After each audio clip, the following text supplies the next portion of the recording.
Olá, sejam todos bem-vindos a mais uma aula de biologia e hoje nós vamos falar sobre alimento e nutrientes. No dia a dia das pessoas, no nosso dia a dia, boa parte do alimento é gasta em função da alimentação. As atividades podem envolver o cultivo, a compra ou até mesmo o preparo de alimentos. Nós precisamos de alimentos porque neles nós encontramos a maioria das substâncias que o nosso corpo necessita para a obtenção de energia, de nutrientes e de materiais de construção de novas células ou de reparo de componentes celulares para a regulação de funções e a prevenção contra várias doenças. Então, como já foi falado, alimento é tudo onde nós encontramos o que precisamos para obtermos energia. Ou seja, entende-se por alimento todo o material nutritivo, ou seja, aquele que fornece substâncias para manter o nosso organismo com vida.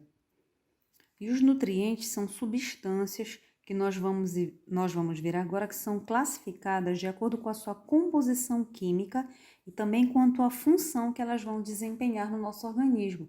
E entre elas estão os carboidratos, os lipídios, a água, os sais minerais, as proteínas e as vitaminas. Vamos falar um pouquinho sobre os carboidratos.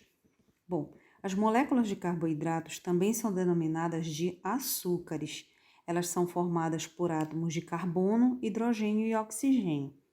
Exemplos de carboidrato nós temos o amido, a celulose, a sacarose, a maltose, a frutose, a glicose e entre outros tipos de açúcares.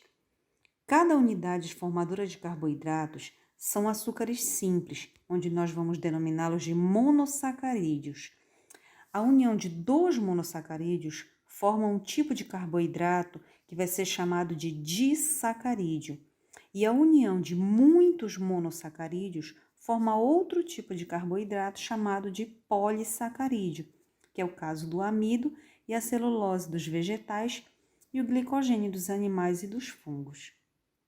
Seguido com o estudo sobre os carboidratos, nós temos uma tabela onde vocês vão encontrar alguns alimentos onde contém carboidratos e outros que não contém. Como alguns exemplos, nós temos o arroz, os cereais, frituras e tranças, biscoitos salgados, biscoitos doces, geleias, tortas, pipocas. E alimentos onde nós não encontramos carboidratos são nas carnes e nas gorduras. O nosso organismo só consegue utilizar os carboidratos na forma de monossacarídeo.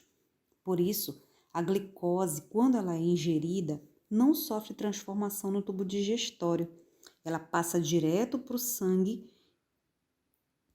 e do sangue ela chega até as células.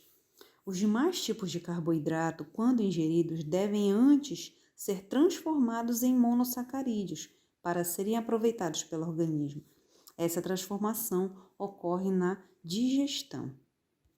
Agora vamos falar um pouquinho sobre os lipídios.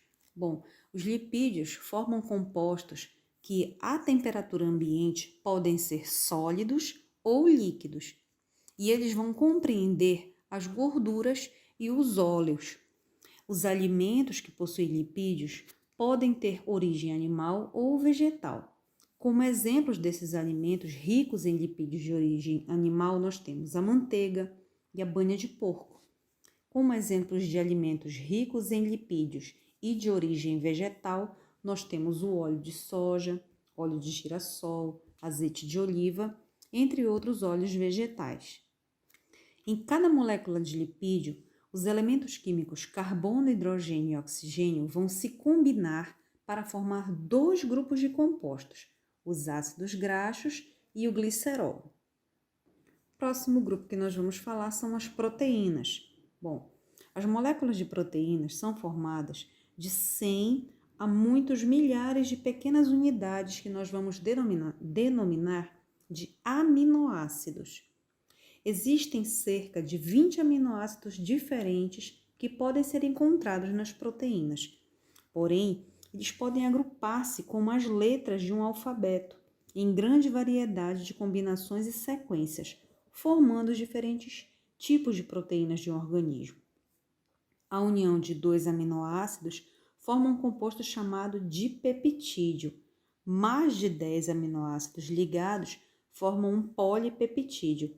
A partir dos polipeptídeos se chega às proteínas. Alguns alimentos que têm fonte de proteína são as carnes, os ovos, leite e grãos. Ainda falando sobre as proteínas e os lipídios, assim como os polissacarídeos são formados por moléculas grandes, para serem aproveitados pelo organismo, devem antes ser transformados em substâncias mais simples na digestão. As proteínas são transformadas em aminoácidos, os lipídios em ácidos graxos e o glicerol e os polissacarídeos em glicose. Agora nós vamos falar um pouquinho sobre a água e sais minerais. Bom, para que as diferentes misturas de alimentos ingeridos possam ser transformadas e aproveitadas, é indispensável a presença da água. Podemos considerar essa substância o alimento mais importante, pois a vida das células depende da água. Sem a água não há vida. Para avaliar o papel que a água exerce em nosso organismo, basta lembrar que 65% de nossa massa corporal é representada por essa substância. A água entra e sai das células e está presente também nos vasos sanguíneos e nos tecidos de sustentação do organismo. Além da água, nosso corpo necessita de sais minerais, como sódio, ferro, cálcio, fósforo e iodo.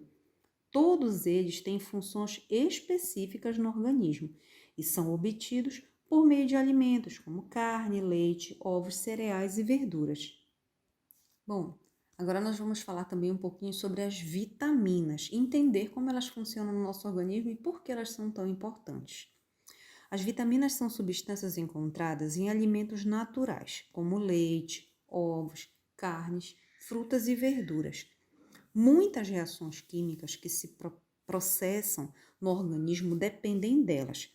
Na sua falta, na falta das vitaminas, essas reações químicas se processam com lentidão e podem até ficar bloqueadas, acarretando distúrbios mais ou menos graves. Bom, as vitaminas são classificadas em 2 grupos, as lipossolúveis e as hidrossolúveis.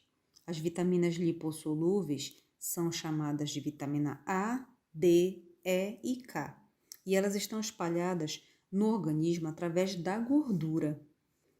Já as vitaminas hidrossolúveis são chamadas de C, B1, B2, B3, B6 e B12, e elas estão circulando no organismo juntamente com a água. Quando tomadas em excesso, as vitaminas lipossolúveis acumulam-se nas células e as hidrossolúveis são eliminadas pela urina. Agora nós vamos falar um pouquinho sobre os nutrientes, tá? Quanto à função. De acordo com a sua função no organismo, os nutrientes podem ser classificados em plásticos ou de construção, energético ou de combustão e reguladores. Bom, os nutrientes plásticos são assim denominados porque colaboram na formação e no desenvolvimento do corpo e na reconstituição de tecidos. A esse grupo pertencem as proteínas, vários sais minerais, água e certos tipos de gorduras. As proteínas, como nutrientes plásticos, fazem parte da pele, dos músculos, dos ossos, do sangue, cabelos, enfim, de todos os nossos órgãos. Dentro do nosso corpo, as proteínas se desgastam e se decompõem em subprodutos. Por isso, devem ser substituídas. Não podem faltar em nossa dieta alimentar diária. Para suprir o organismo de proteínas, é preciso comer alimentos que contenham essas substâncias. São fontes de proteínas as carnes, onde nós temos carne de mamíferos, aves, peixes, ovos, soja, feijão, pão de trigo integral, queijo, leite, entre outros. Nosso organismo, além de proteínas com função plástica ou estrutural, possui proteínas com função catalisadora ou enzimática, capazes de modificar a velocidade das reações químicas no interior das células e fora delas. A essas proteínas nós vamos denominá-las de enzimas. Elas reduzem a quantidade de energia necessária para as células desempenharem suas funções. Esse fato é importante, pois as reações químicas ocorrem em nosso organismo sem que haja variação de temperatura. É importante ressaltar que as enzimas não se alteram nas reações químicas que provocam e atuam em concentração baixa. Entre os sais minerais, como nutrientes plásticos, destacam-se o cálcio e o fósforo. Ambos fazem parte da formação dos ossos e dos dentes. Agora nós vamos falar um pouquinho sobre os nutrientes energéticos. Bom, os nutrientes energéticos, eles vão o quê? Fornecer energia para o nosso organismo, como o próprio nome já diz. A esse grupo vão pertencer os carboidratos e os lipídios. Como exemplo, nós temos pão, massas, batata, milho, mandioca, arroz e doces em geral. São alimentos ricos em carboidratos. As pessoas que comem em excesso alimentos ricos em carboidratos e não gastam tudo o que ingerem por falta de exercícios físicos ou por ter uma vida sedentária, transformam o que sobra em gordura. Essa gordura fica armazenada ao redor dos órgãos e embaixo da pele. Na falta de carboidrato, o organismo usa a gordura armazenada para conseguir energia e a pessoa acaba emagrecendo. Os lipídios são fontes concentradas de energia para o organismo. Liberam mais que o dobro de energia que a mesma massa de proteínas ou de carboidratos. A ingestão em excesso de determinados tipos de gordura pode favorecer o aparecimento de doenças, como a hipertensão arterial. Falando agora sobre os nutrientes reguladores. Bom, os nutrientes reguladores entram em pequena quantidade na alimentação diária. Deles, porém, vai depender o bom funcionamento do organismo e a conservação da saúde. A esse grupo pertencem as vitaminas e os sais minerais. É indispensável a presença de vitaminas na dieta alimentar, pois elas não podem ser sintetizadas pelo organismo. A carência total de uma vitamina é denominada de avitaminose, que se traduz por vários sinais e sintomas facilmente identificáveis. Entretanto, os problemas fisiológicos encontrados com maior frequência são devido a hipovitaminoses, ou seja, a insuficiência de uma vitamina. Diversos são os fatores que podem determinar uma carência vitamínica. Entre outros, podem citar alimentação deficiente, forma de preparação dos alimentos e incapacidade de aproveitamento das vitaminas como consequência de certas doenças. Agora falando um pouquinho sobre sais minerais. Os sais minerais desempenham principalmente função reguladora no metabolismo. Alguns deles, como magnésio, cobre, zinco e crômio, intervêm no funcionamento de certas enzimas. Outros se relacionam com a síntese de hormônios, como os da tireoide. Isso acontece, por exemplo, com o iodo.